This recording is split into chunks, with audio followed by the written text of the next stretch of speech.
Have you ever been asked a personal question in the salon and you were in a space where you just felt like everyone was staring at your throat, waiting on you to answer? Or maybe you have sometimes had the feeling that your current hair professional isn't quite doing what they should be. So I don't go to the salon often, but when I do, I tend to just get my hair colored or my ends clipped. But I love to be in an environment that's clean, but also pleasant and intimate. But there are standards that I feel should be adhered to when I pay my money. So I feel it's important for us to have a setting that is conducive to our hair goals. Now, it is the first Monday of the month. So that means the Voices of Trichology will be joining me today to discuss some of the expectations that you should have from professionals. My name is Dr. Crystal Porter, and I'm a hair scientist and owner of Main Insights, a company that conducts research and focuses on the hair needs of for people of African descent. This platform is designed to elevate the Black hair care community and empower consumers and hair professionals with education that is driven by scientific research. I thank you for being here on the chat. So would love to know who is out there with me today. Let me know who you are and where you're watching from and put it in the chat. Put the number 1 if you are a practitioner, a number 2 if you are a researcher or science. No, if you, wait, start over. 1 practitioner, 2 if you're a consumer, and 3 if you are a researcher or scientist such as myself. Also, be sure to like and share. If you are looking at this on YouTube, be sure to press that subscribe button and also let other people know that we are here for them. Now, if you are frustrated with the lack of information available when it comes to caring for your hair, and you've wasted a lot of time, money, and resources trying to figure things out on your own, then you are definitely at the right place. And that is why we have the Our Black Hair Matters movement. And so what you can do is go to a resource that I have found. You can go to, let me see if I can find the banner here. Oh, there we go. The links.maininsights.com/right stylist, and you can get a resource to find the right stylist if you have any questions. And also, if you would like to schedule a complimentary 15 consultation in case you are in need of someone to help you with your issues, then you can also go to links.maininsights.com/APPT to schedule an appointment. All right. So, for those of you who are just joining us, welcome to the Our Black Hair Matters Lunchtime Chat. I am Dr. Crystal Porter, and today's topic is about salon etiquette and what your practitioner wants you to know. So we usually focus on topics that are data-driven, or we have subjects that nurture critical thinking about information from where claims are from, and then also just different information that's out there in the metaverse. But today we are diving into a topic that sets the tone for expectations. So in order for practitioners to have maximum impact, they must have a culture and behavior that exhibits respect and professionalism. And if you have problems with your hair and scalp, there is a methodical way that professionals should evaluate and execute in order to be effective. It's also important to have expectations as consumers. And so when we go to different establishments, especially if we're paying top dollar and we're potentially providing sensitive information, you just need to be in the right place. So today, I am going to assume my role as a consumer, and I have like a little handy dandy cap here, my consumer cap. because this is a role I'm playing. I am letting the voices of trichology do their thing. And now it is time for them to join us. So let's bring them on.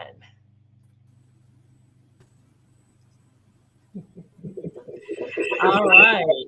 So welcome, ladies. Maybe. Hey. I like All that. right. I like that cat. Yeah, I got my consumer hat on today because I think it's information that you guys are going to share, and you're going to be educating me as well because I was not trained as a professional. So that's how we rolling today. All right. So I want to start off by reading everyone's bio. So I am going to introduce in the order in which I see you on the screen. We have Donisha. She is a certified trichologist with over 18 years of providing service for hair loss prevention and restoration for both men and women who suffer from alopecia, which is hair loss. She is licensed in the states of Georgia and North Carolina as a master cosmetologist. She currently owns the Hair and Scalp Treatment Center in Augusta, Georgia, and she provides non-surgical hair replacement services. Then we have Dana Wilson. She is the CEO and director of Hair Cares Inc. She is a certified trichologist, Sister Locks educator and consultant, and a city certified research assistant. She is a certified cold capper, veteran, and the mother of a son on the autism spectrum. She has been a hair advocate for over 22 years, and her passion for hair ignited the very moment she started her very own Sister Locks journey in the year 2000. She specializes in supporting people who may suffer from hair loss and scalp disorders.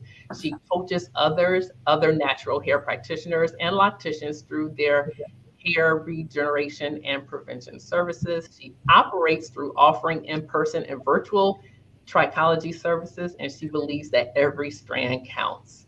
And then we have Miss Marvelette Bailey. She is a pillar in the beauty industry and has over 30 years of experience that is backed by in-depth training, licensure, and certifications. She continued her education and training in the paramedical and science fields, becoming a trichology healthcare practitioner and a biomedical research assistant. Welcome, all of you. Thank you. Awesome.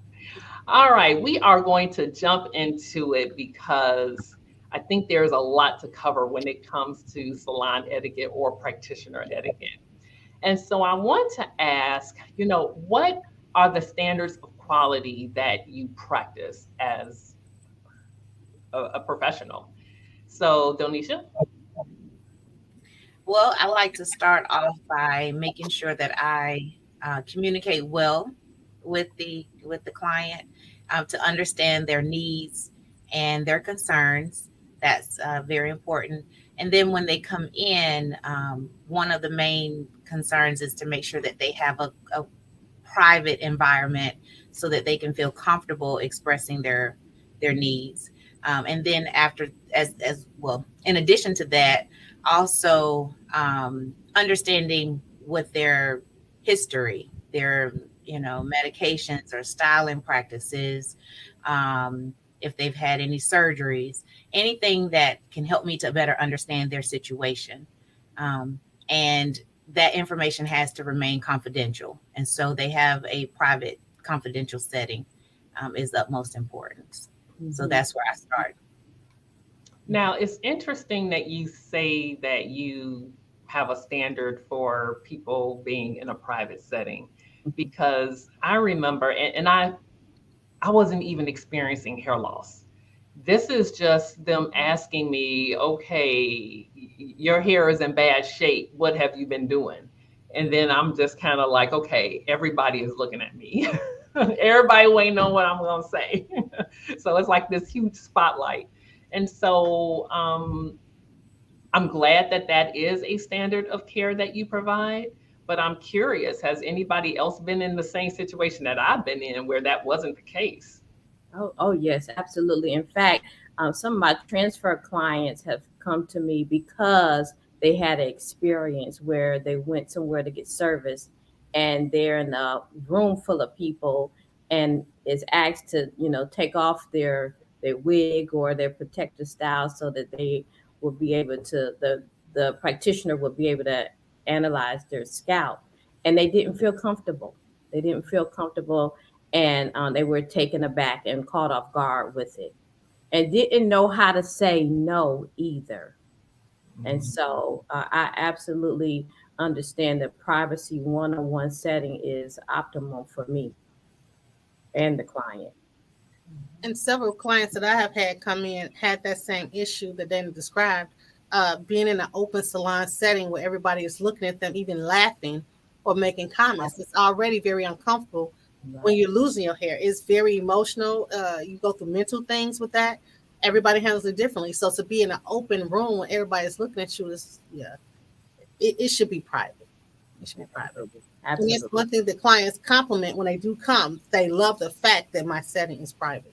Even if they're not having hair loss issues, they just like the privacy.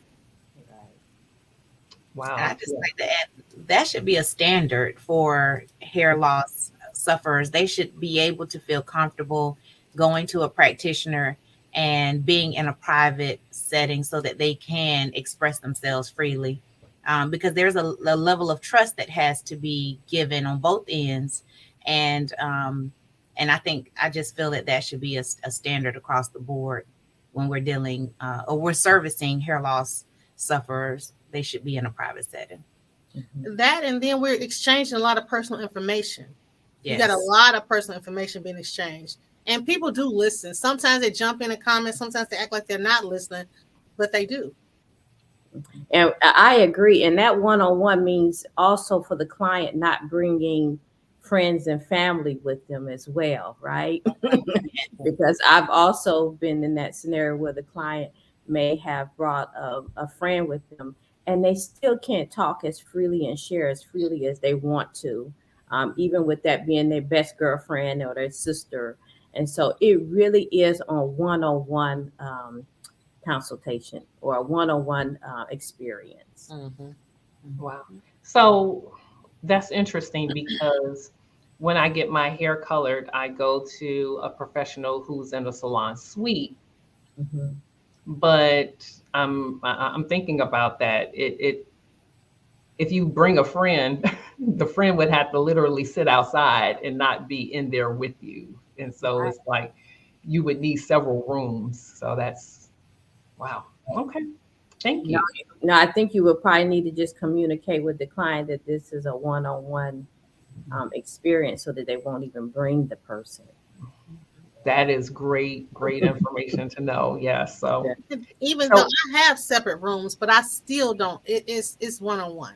It's still kind of uncomfortable because the walls are still so thin. It's still here, So I do agree. Even if you do have multiple rooms, unless it's just huge, I still think that it's best to come along. And I agree because I'm sorry to cut you off, Dr. Porter, because I was just thinking back to a couple of instances where someone has brought someone with them for the moral support, and it does make it a little challenging for the person that's being seen or being talked to be able to be open. And a lot of times they think that just having that person there will allow them the freeness of speech, but really they shut down. And so it's not that we don't want you to have your support system. It's not that, that we don't encourage that. We do encourage you to have a good support system, because when you're going through hair loss, you need that. It's just that during that one-on-one, we want you to be able to be open. And even if the person is in the other room, just understand that having that privacy is really, really good, especially when you have very intimate questions that you may want to ask, because we bring up a lot of information during that session and we discuss a lot of personal things. And so if in that session you have, very intimate questions, we don't want you to feel intimidated or bashful or shy or shame in any way. So we practice it as a standard to keep that privacy important. It's important. So you raise a good question about privacy. And so what comes to mind for me is a lot of times professionals take notes, right? Mhm. And so when you take notes about the person that you're asking these questions of, I mean, sometimes it can be protected health information. And so even though it's not a physician's office, it's almost as if you're disclosing things that you would disclose to a physician. So what I'm oftentimes curious about is how people practice and they don't consider the fact that it is protected health information that they could be documenting. So how do you handle that? Mhm. Anyone? Yeah, so I use a HIPAA compliant portal that I type in all the information. I try not to do hand notes, um, and I'm doing it all through the portal. I even have a secure messaging option as well, so that when the client is communicating back and forth with me, it is also secure as well. Mhm. So I too use the HIPAA compliant. So I use their platform and portal, but I also do take hand notes because I'm old fashioned. I do a lot of stuff with the computer, but I like my notes. Like I still like hard copy books, so I take notes and flag stuff. But I lock it up in secure file cabinet, and the room that the file cabinet in stays locked when I'm not using it if other people are around. And I'm really careful because sometimes we see in clients you got to pull files. So I keep files on my trichology clients as well as my regular clients. So everybody has a file and it's still personal stuff in there, even your address and telephone number. So you might lay a file down, but I'm not perfect to put everything back. But what I do is I just lock the room that the files are in. If I'm here working, because I might leave files on my desk. And at the end of the day, I go through and put everything back. So outside of the HIPAA compliance and the portal and the secure messaging, I still lock everything up. Awesome. I too, So I do the same. I have a HIPAA compliant portal as well.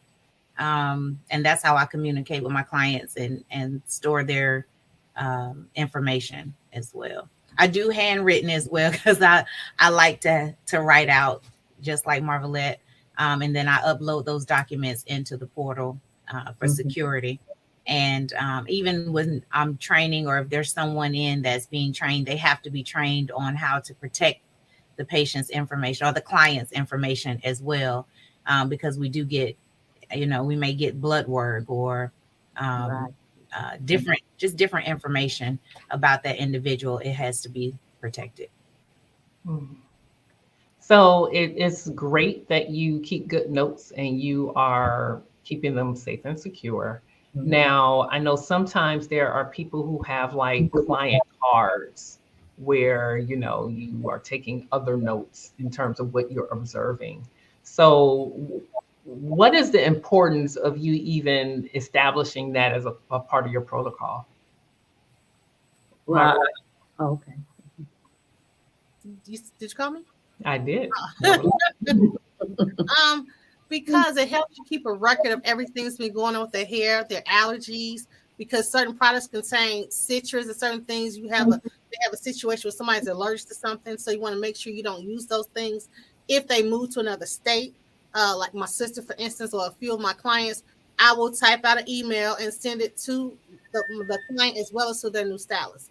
If the stylist is receptive, because all stylists are not, but I'll give it to my client, and if they styles ask to speak to me, I'll have a problem with that. But I'll do a tight summary of everything that's been going on and what I've been using on the hair so they can have consistent hair. And then also because some chemicals, some things you can't cross or clash. Some clients may not be able to do a demi-permanent color, so you have to use a semi-permanent. So it's just little things like that that is great to pass on so they won't have a situation. Hopefully they won't have a situation where they're losing hair or their hair becoming damaged because you're starting all over, like going in blindsided. So, Dana, you were going to say something? I was going to say, because you can't rely on your memory anymore. It's too many clients. It's too much going on. There's a lot of personal information. It is detailed information. I mean, detailed, personalized information. If you don't have a profile, something that you are documenting, I don't know how you will best serve the client, honestly. I think it's good to be able to track where you are with that client. You know, Right. like Dana and Marvelette mentioned, you have this information, and so you want to know if your therapies that you're utilizing or your services that you're utilizing is working for this individual.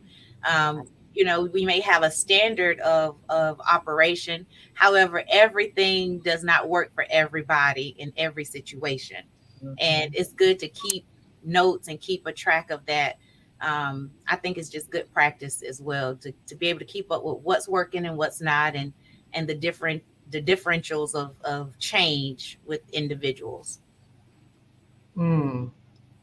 Now, I want to, we talked a little bit about the administrative part of it, because we would love for our jobs to only focus on, the activities we do, but sometimes it, whatever we're doing, we have to have like some paperwork or some administrative stuff. But I want to talk a little bit about things that are kind of just beyond the administrative. Like, for example, I have walked into settings where people, or professionals, I should say, they have on their flip flops.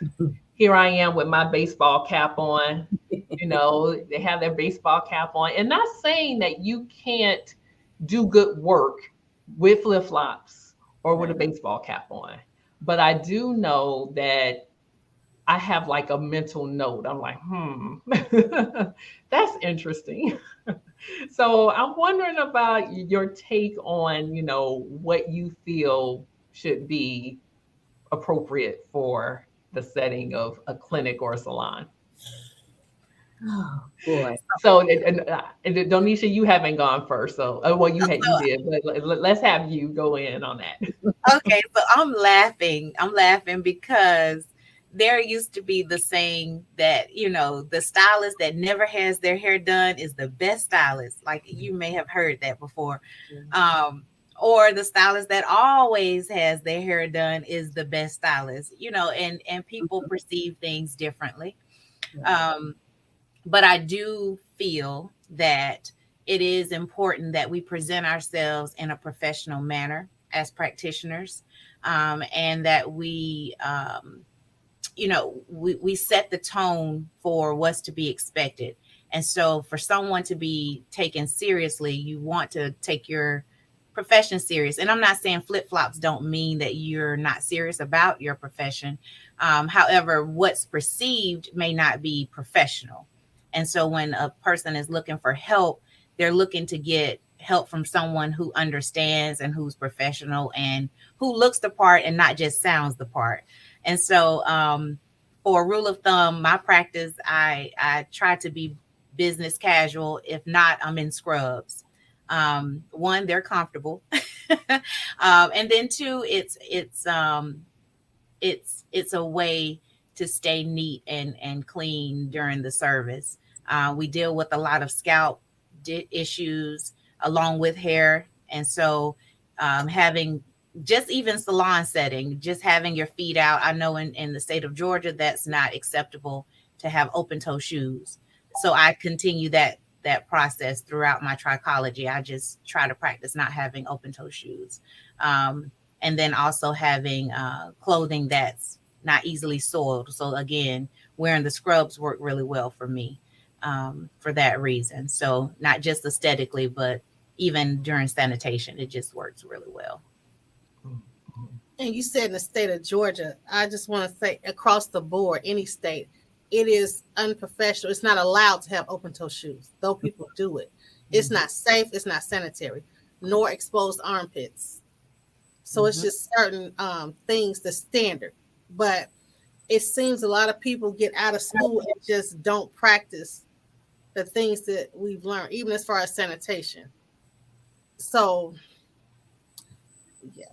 So you should look the part. I'm not going to say how you should dress. You should wear scrubs. Because I wear scrubs and I wear do business casual. And you try to, like Donisha said, wear things that are not easily soiled or things that you can't see the soil on, because you do tend to work with a lot of scalp issues and in some cases chemicals or what have you. But you should always look professional. My thing is the beauty industry has gotten such a bad rep that I want to be the exclusion. I want to be an example. So I always look like, I want to feel like I'm going to work. I want to look like I'm going to work. I want to feel like I'm going to work. And as Donisha also said, if people look at you in a different light, they hold you to a higher standard because you look professional, so they look at you differently. And you have to put out what you are. I want a certain type of clientele. So I know I got to execute that, you know? I think professional is being clean. That's number one. Look clean. I'm like with Marvelette. I don't think I would be telling anyone exactly what they need to wear. However, but being clean is important. I'm looking clean, smelling clean, and looking clean. Yeah, absolutely. So, Marvelette, you hit on sanitation, and we can talk about. You were talking about standards across, the states, and there are some states that are getting rid of, licensure and stuff like that. And we'll talk more about that on our next segment that we have with the Voices of Trichology. But when it comes to sanitation, especially in this COVID era, what are you doing now in terms of, what is the standard? Honestly, I'm not really doing anything I haven't always done. Right. Because of COVID, you shouldn't have had to increase your sanitation or tweak anything because we were taught to sanitize the bowl and chairs behind every client. Now, the only thing I do differently, I may spray disinfectant behind every client in the whole place just because, or turn on air purifier. I had them before, but I use them more now. The disposable capes, I do have those. When we first were able to come back to work, they did require we did those, and I still have those. But as far as masks and sanitation, I had masks. So when everything first came out, I didn't have to go out and purchase a lot because I had them. Because when I did certain chemicals, I wore a mask. Or if I was feeling sniffly, I wore a mask. Or if my client was sniffling too much, if they was just feverish, they had to go. But if you say you got allergies, you got to put a mask on because it's me and this other people before I was in a private setting. Mm-hmm. So, and I don't want to get nobody sick and I don't want to be sick. Mm-hmm. So it really shouldn't have been much of a deviation because it's certain things you should have been doing anyway. I think the main difference was doing one. I've always practiced one-on-one service. So I had one client at a time. I think that was the major change in the industry is that you had to service one person at a time. When in the past, you could have several clients in the same room, one waiting, one at the shampoo bowl and things of that nature. But I've always practiced one-on-one, so I didn't have to alter that. But it was the wearing of the mask that was the main difference for me during COVID. And I still use the mask at this moment. So, is there anything else to add to that? I think they covered it very well. Yeah, and Marvelette is on point with, the sanitation standards have been there. We deal with, even in the salon and trichology, you dealing with, scalp disorders, body fluids, just a lot of different things. There were diseases out before COVID.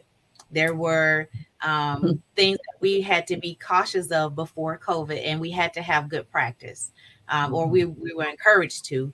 And so since COVID has happened, I have increased my services as far as my standards. So I wipe down everything on top of everything. When a person comes and goes, as Dana mentioned, I also do one-on-one so that when that person comes in, I can service them and then I can clean and sanitize right after. So each person has a sanitary environment to be welcomed into.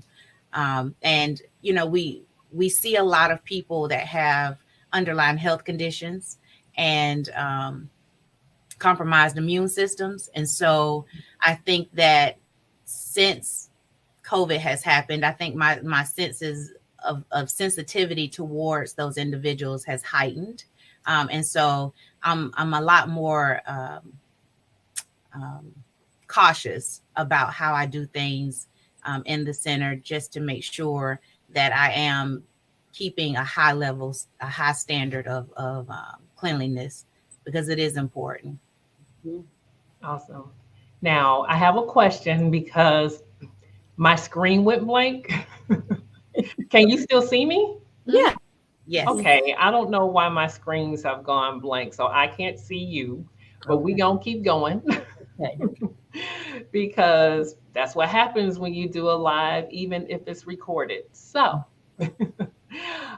my next question has to do with the oh, everything just popped back on. This is weird. All right.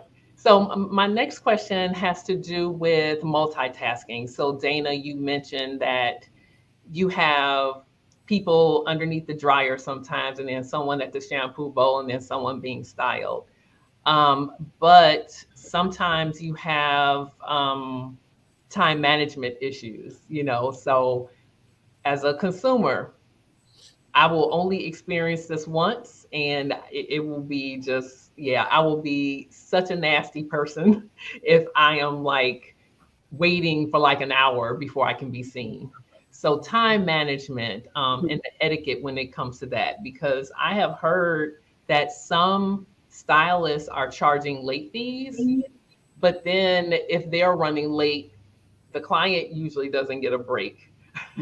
So I'm just curious about your take on that. While I think that is totally unacceptable for a client to come in, late, especially if you don't say or even at least ask if you're going to be late, if that's going to be a problem or if you need to be rescheduled.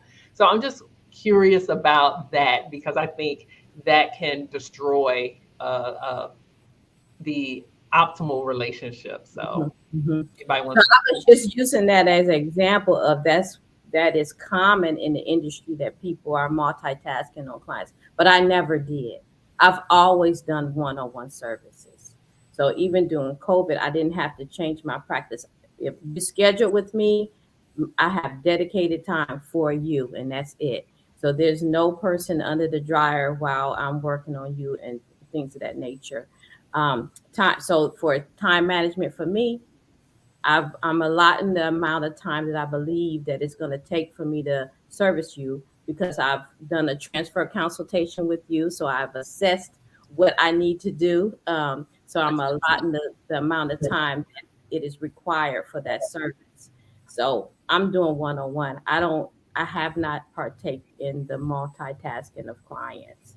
In regards to like being late, that's my pet peeve. My time is very precious. And that's one of the things that I talk to my potential client during the consultation, is about honoring each other's time. So I am ready to go when you show up.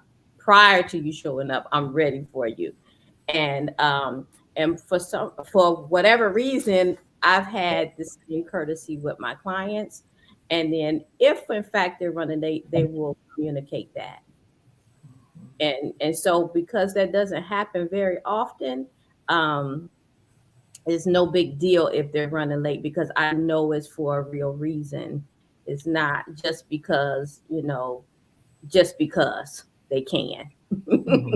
And so how far in advance should a client contact you if they're running late? And what is like the maximum before they need to reschedule? And I know that it's going to differ from practitioner to practitioner, but I'm just curious about you. Typically for me, for 30 minutes that's gone too far. 30 minutes has gone too far. And typically my client will let me know 30 minutes prior that they're going to be 15 minutes late. Okay. Yeah. Okay. So 15 minutes is a grace period. Yeah, 15 minutes is great. But 30 minutes, we're going to have to reschedule the appointment. Because I don't want it to impact the next client, because I have allotted so much time for your service. Yeah, it's a cascade effect, right? When one gets thrown off, then the whole day. Yes. Yeah. Anybody else want to weigh in?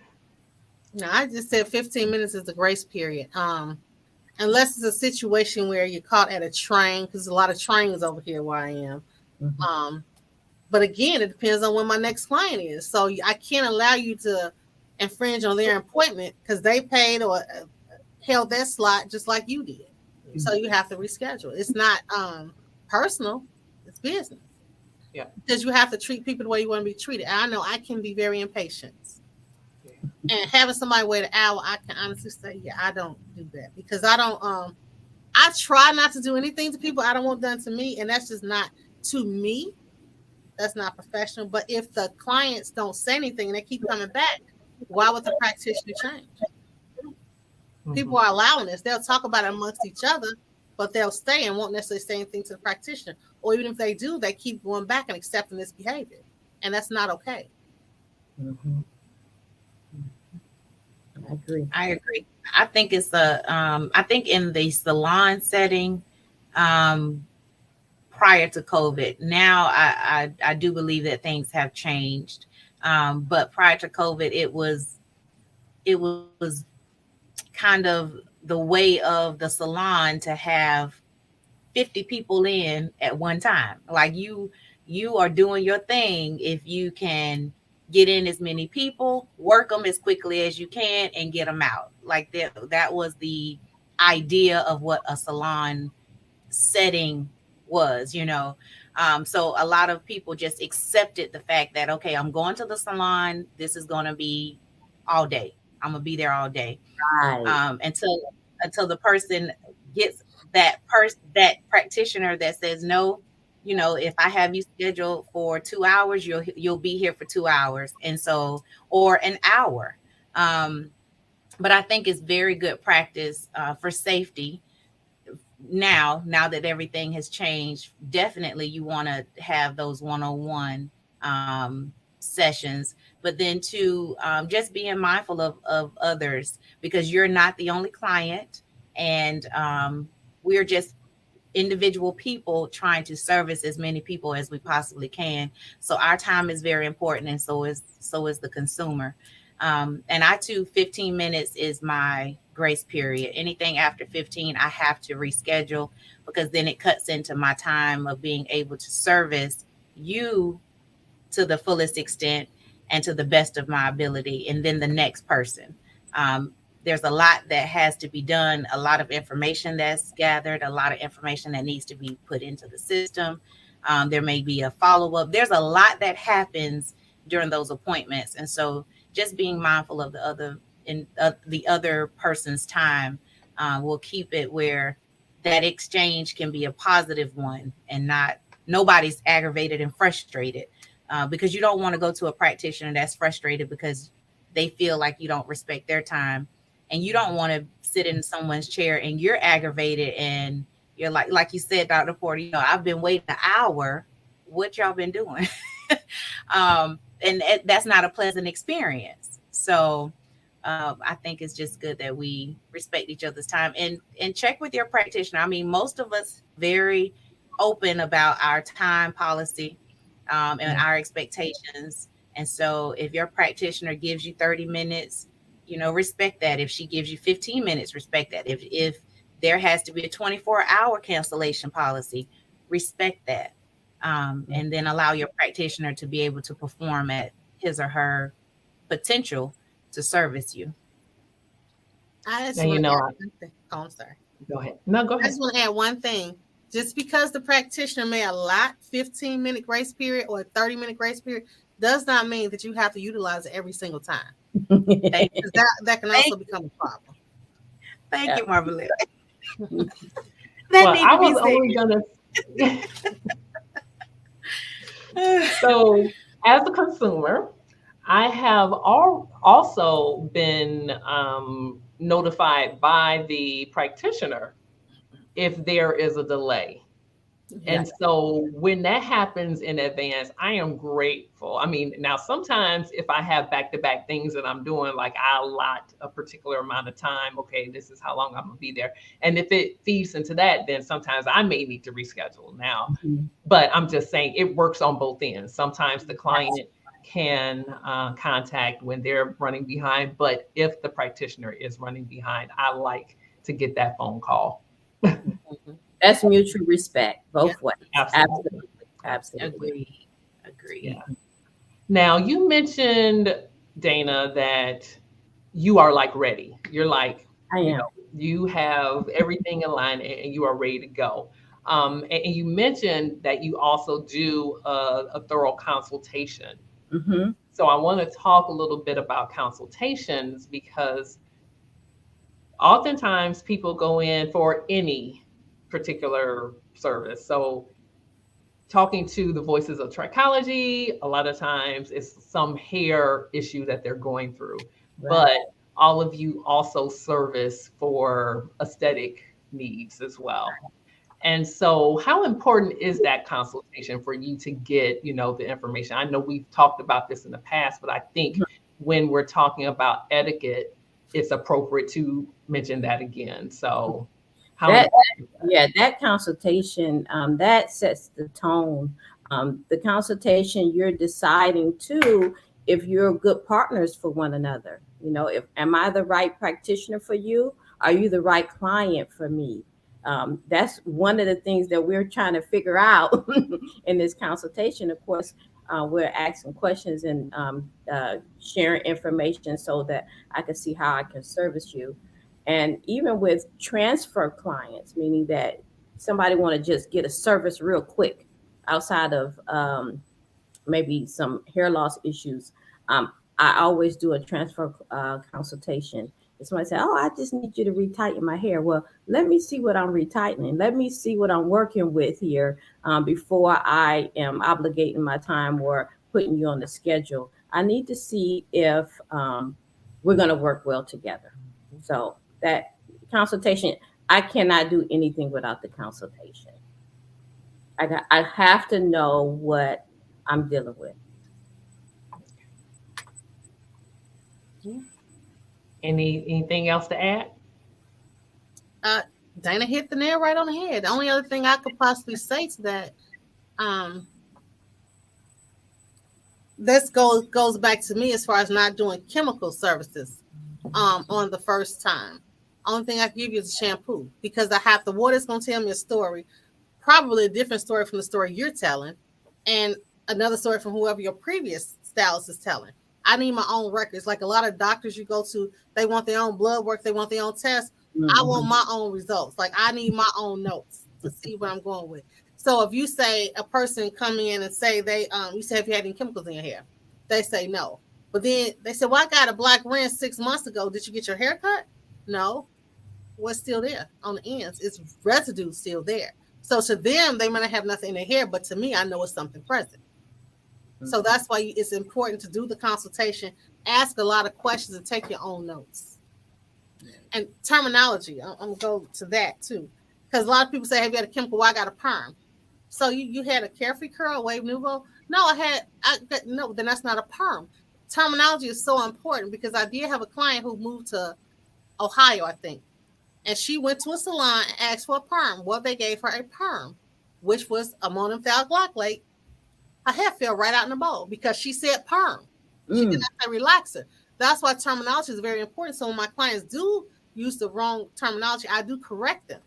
And they'll keep doing it because that's what they've been conditioned to do, but I'll keep correcting them. Or not, let's say, what's this? I'll just say relaxer. I'll just do that.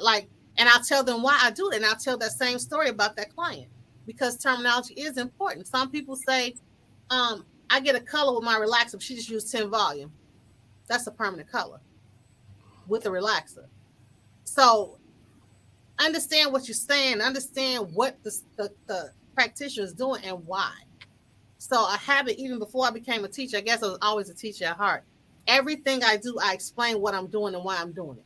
And I guess that was just me early on, just memorizing everything or just repetition. So I'm saying it out loud, but I'm educating my client. But I still do this to this day. I use the neck strip because it's a barrier between you and the cape. I put this cape on multiple people a day, even though I have a lot of them. So it's very rare that I do use the same cape on somebody because I have a lot. Then I have disposable ones. But this is why I do this. Because a lot of people take it off. Like, okay, you do understand why that's there, right? And so once I broke it down, they asked for it, It's just little things like that. Educate your clients because common sense ain't so common. And if this is not their world or their arena, they don't know. That's why they come into you or to us. Yeah. Mm-hmm. Yeah. Yep. So anything else to add? Just want to make sure before I jump to the next subject. I'm just going to reiterate that in those consultations, I agree with Dana and Marvelette as always, because they articulated very well that what to expect. Like Dana mentioned, in the consultation, it sets the tone. And Marvelette mentioned, we have to have an understanding of what's been going on, what has happened prior to you coming in.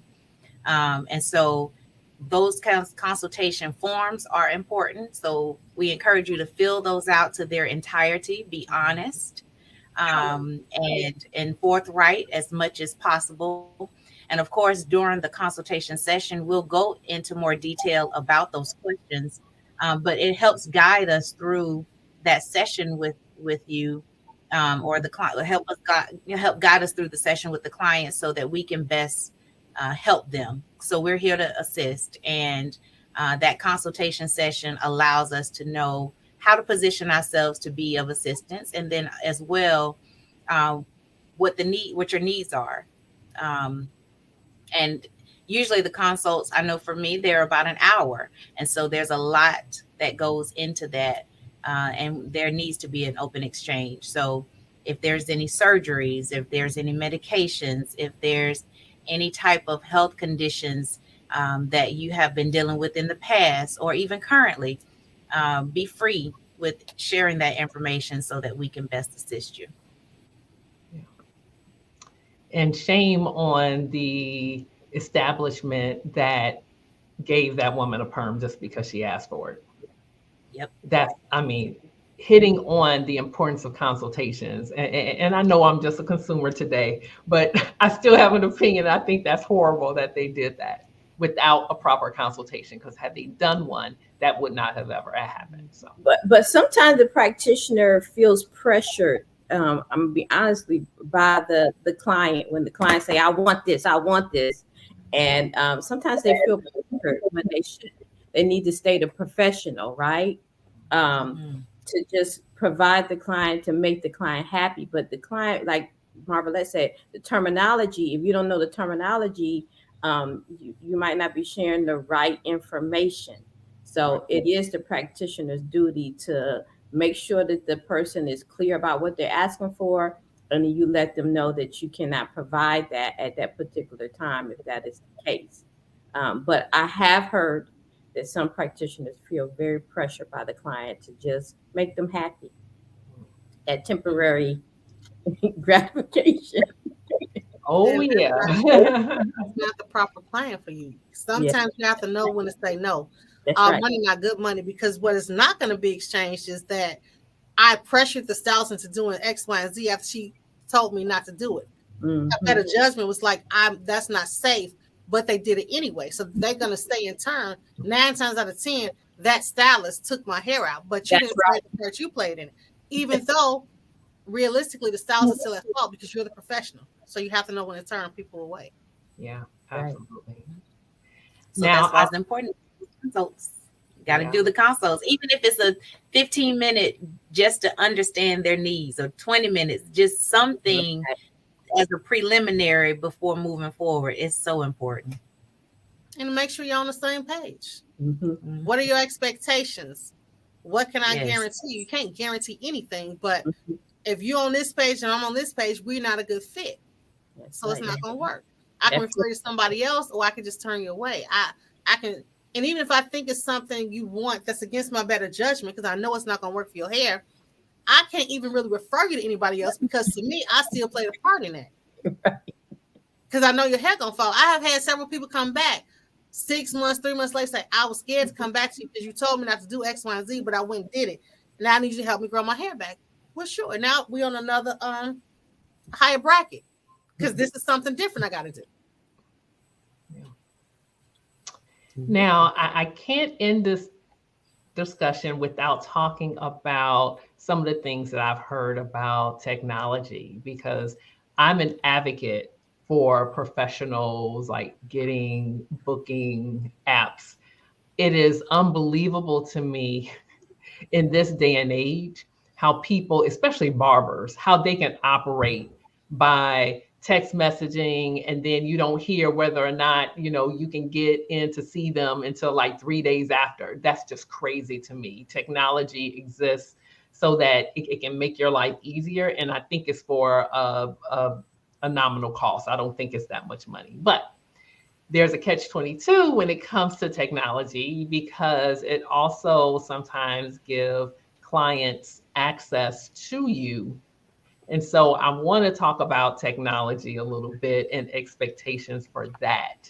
So Dana, Dana may not be available, but Marvelette, you want to start off on talking about how technology has helped you and maybe hindered you somehow? So it has helped me because I don't have to stop what I'm doing or make appointments, because they can do it online 24/7. Mm-hmm. But I did have to. Technology has also been kind of not so great, because people may feel like they have 24/7 access to you. Mm-hmm. Do not text me at 2:00 in the morning asking for an appointment or to cancel an appointment. I'm asleep. Or even if we're friends or I know you're outside of the business, if you're texting me about business things, don't call me and text me outside of business hours. Don't call me on a Sunday to ask me about your hair. Don't call me at 8:00 at night when my hours are on my website and my phone.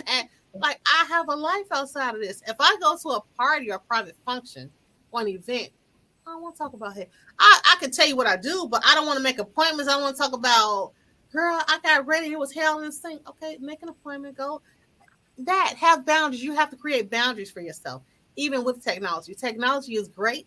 And another thing I tell people in the past, if you're calling me to book an appointment, those who don't want to go online, and I'm doing something, I may book it on the wrong day, the wrong time. Well, that's not kind of on me, because you should go to the website. That's why it's there. I pay for a service. But then they'll say, well, I don't want to go online because it's cookies and they follow you and they do it. But you go on YouTube, you go on Facebook. So what's the difference? I'm confused. So technology is great, but at the end of the day, you still have to have boundaries. You have to create them, because some consumers don't. Right.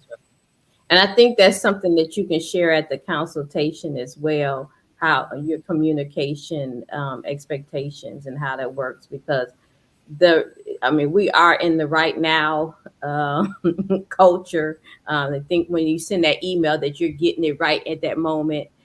So if you let the client know that, hey, it's a 48-hour turnaround on emails or something, so you're setting the expectations from the beginning. Yeah. You can do that, and they still. I know. They'll send a text message. I'm working. I'm not looking at my phone. Then they'll send another one. Then they'll call at the phone and runs to make you look at the phone. What about the Facebook calls?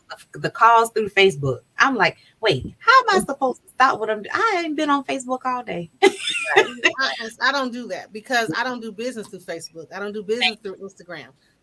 So don't book appointments that way. If you see my whole website on my profile, you in turn inbox me, you want to ask me all these questions, do a consultation. I'm glad you said that, Marvelette, because people are DMing on the Instagram and on the Facebook, however they can get to you.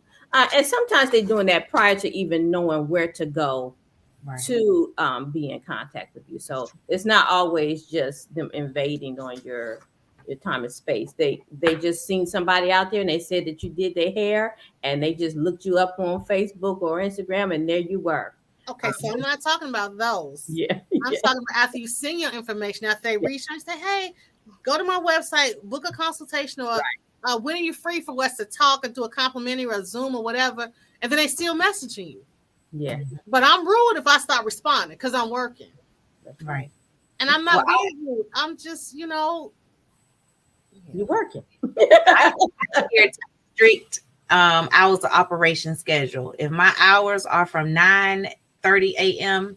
to 5:30 p.m., those are the hours that I'm able to communicate. And if you call me and I'm not able to answer, and I'll tell my clients, hey, I'm the only one at the office at this time. So if you're not able to reach me by phone or email, leave a message. There are so many times people will call and won't leave a message, and they'll say, oh, I called you a couple times. Well, how do I know you called if you didn't leave a message? I don't go through my call log and be like, oh yeah, okay, there goes such and such and such. No. I go through my messages and then I return accordingly. So, just understand that we're human beings like everybody else. Yes, we are super women and men. However, there's boundaries. There's boundaries. And so during hours of operation, I do the best that I can to return your call or your text. But anything during evening hours, I'm not available. Weekends, I'm sorry, I'm not available. I will reach back out during normal business hours. I have that on my voicemail, and I stick to that. So I think some of it too is that we have to set that tone and stick to it. Stay in that mode of these are my hours of operation, and this is the times that I can service you. And then the client also has a responsibility to respect those boundaries as well, and respect the practitioner's guidelines and orders of operation. And so I think that if we're very clear on it and we make it clear to them and we encourage them to adhere to it, I think that it changes the dynamics of their expectations, and it minimizes those situations as much as possible. But people are going to be people, and things are going to, they're going to do what they do. They're going to reach out as best they can. And so, yeah, that's my 2 cents. Well, thank you so much. Really appreciate it. I just want to take just 2 minutes to kind of wrap up everything that we've talked about. So basically, thank you. And I want to talk about how to partner with your practitioner to optimize your experience. And I would just like to highlight some of the things that you've already spoke of. So does anyone want to add how do you do that? How do you create that essence of a good relationship, as you said, Dana?